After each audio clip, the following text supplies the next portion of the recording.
spend just a couple of minutes telling who we are so you know who you're getting your message from, who to contact, whatever. And talk about the theme for this evening, at least for us. When we got this group together a number of months ago, we thought, where do we want to be? What do we want to stand for? And we decided fiscal responsibility is the foundation for academic excellence. So that's going to be the theme for the evening. We need to achieve academic excellence, but the only way we can achieve it is through fiscal responsibility, spending our money properly. Our group is a group of parents and citizens. I neglected to introduce myself. My name is Joe Heater. I lived in Palatine for the last 29 years. I've never had any kids in District 15, so I'm one of the citizens. However, for the last 9 years since I retired, I've been working in District 15 as a volunteer. I work at Sunling, and I help a couple of teachers over there teach American history. So I've been involved in the schools, doing some work with the school boards, fairly intimately involved in what was going on. I have two other colleagues tonight that are going to help present the data that we have. And if I could ask them to stand for a second. Jen Zoll, could you stand up and tell us a little bit about yourself? I'm Jen Zold, and I had two in the district, but one just graduated and is now a freshman over at Friend. My daughter currently is over at Stuart Paddock School, and she's in the 6th grade. We've lived in Palatine for a little bit over 15 years, and I got involved originally back in, I believe it was 2005. We were asked to vote on a referendum at that point, and I wasn't sure how to vote or what the issues were. So I started informing myself so I could be a responsible decision and do the right thing for my kids and the community. And what I found when I started doing research made me feel very uncomfortable. And I've been doing research ever since then. So I have a vested interest as a parent, and I have a vested interest as a community member. And one other thing is I moved my mom out here to Palatine. I take care of all of her finances because she's blind. And I also see Palatine through her lenses and her financial picture. So I have an idea, I know what our financial picture is in our personal family, but I know how changes in the community may affect other people in other economic or age categories. And second colleague is Mark Everson. Evenson. Evenson, sorry. Yes, I've been in Palatine for about 11 years. Before that, in Rolling Meadows for 30 to 40 years, roughly. While I was at Rolling Meadows, I was on the city council. Some of you might know that. I moved to Palatine in 2000. I've been a product of District 15. I think it's great. My children, all of my children are either through it or in it still. My older daughter, Maggie, is in University of Iowa right now.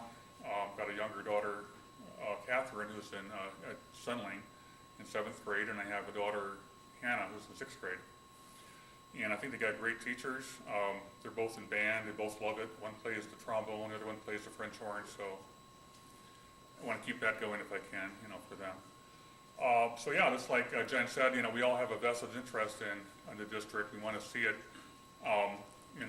progress, and least of all, when we want it to impact the kids. So. Okay.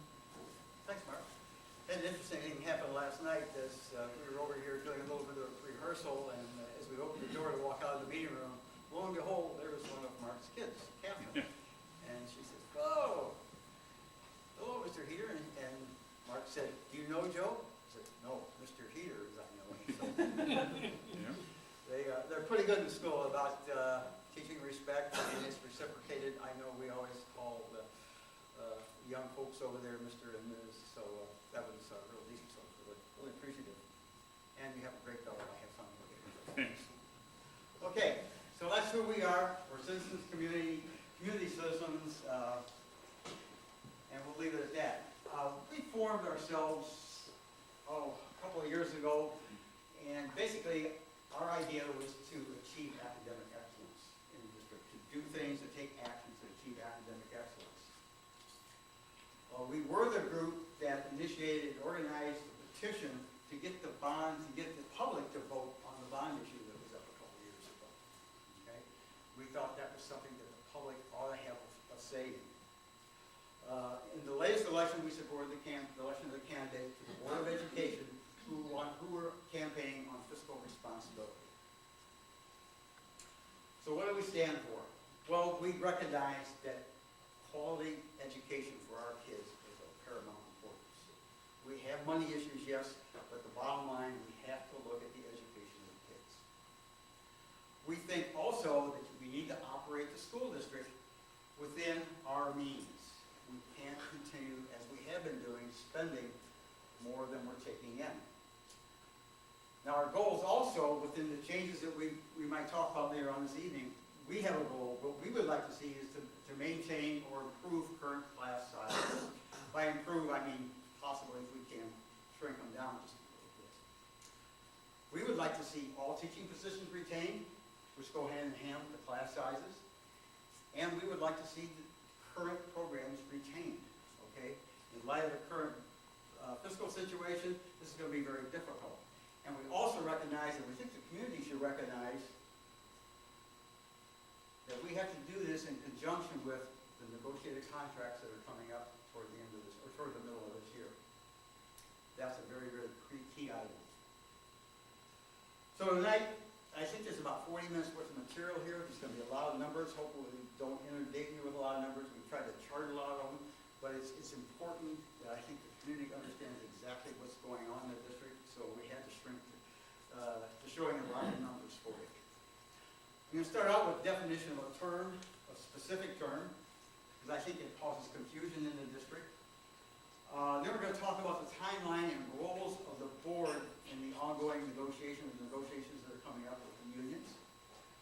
We want to quantify what the deficit problem is and do that in conjunction with the District 15 financial forecast.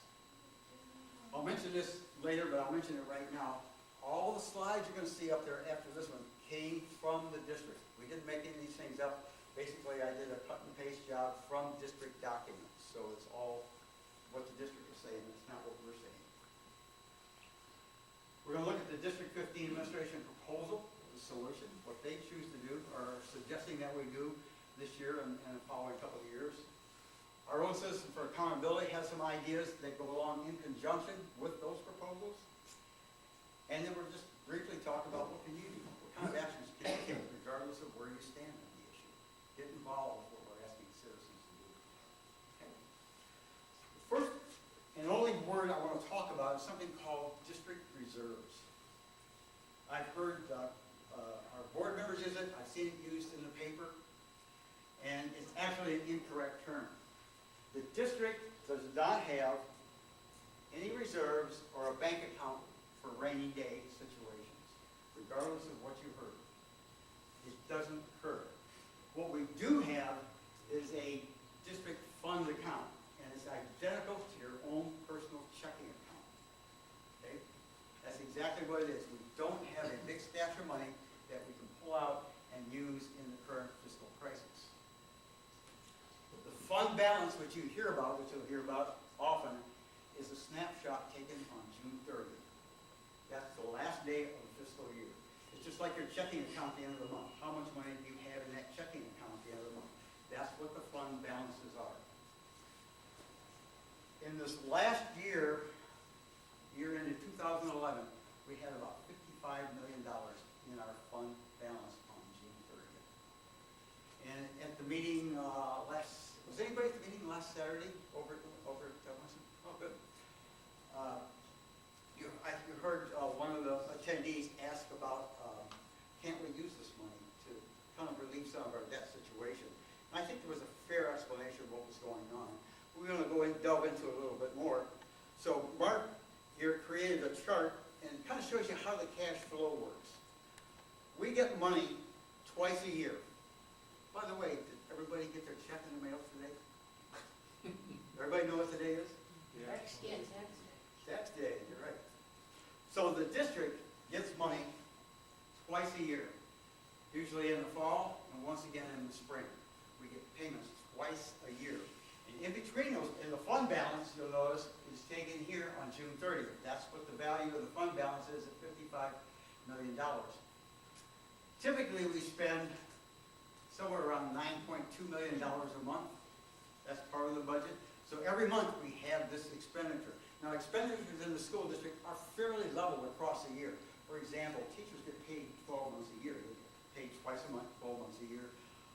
A lot of the ongoing activities with the district are annualized, so that it's a fairly even cash flow. You do get some spikes now and then, but for the purposes of this example, you can see what happened. Every month, you spend $9.2 million, the fund balance goes down until we get here in the fall, boom, we get another deposit, jumps back up to the $55 million again, assuming we're not in a deficit spending situation. And this goes on year after year.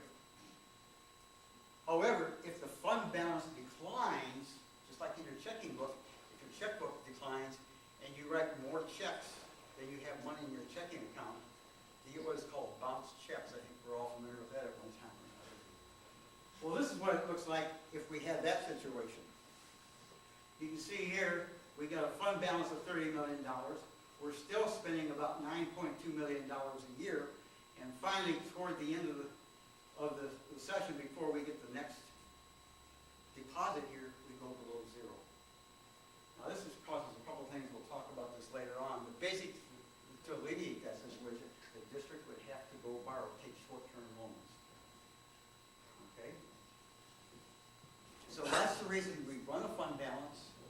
By the way, the Illinois State Board of Education typically says you should have about 25% of annual revenues in your fund balance. Okay? And our district school board has said, you know, we're going to go for a little bit more for that. We're going to recommend a 30% reserve in our fund balance. So is everybody clear on that? We don't have a stash of money. We just wanted to make sure that question comes up. I've seen it in the newspaper.